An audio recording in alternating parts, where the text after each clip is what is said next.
tena natao manahoana itompikazana raiky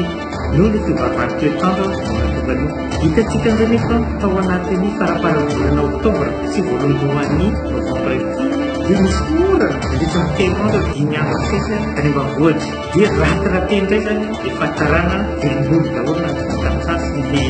kirakira-bohatra le tsika amin'iny karitra indray nefa ny orana tokony misy masoandro izay amin'ny fahamasahana somary tara kely ndraiky misy somary mangatsitsika atao mahagaga hoe voalohan'ny volana novambra misy mangatsika eto Madagasikara sanan'Andriamanitra fa mba tsy naharitra iny fa kosaka hitantsika zao ny masoandro hatramin'izay tratra ihany zany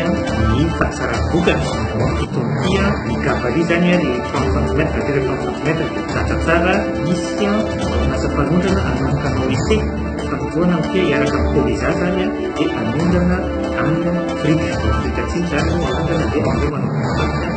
ny Afrika fa mbola ese zany fa raha mety io dia amin'ny taona ho avy na amin'ny taona manaraka dia hiakatra amin'izay ny ahondratsika zany tady zanamaritra hafa ankoatran'ny Eropa zany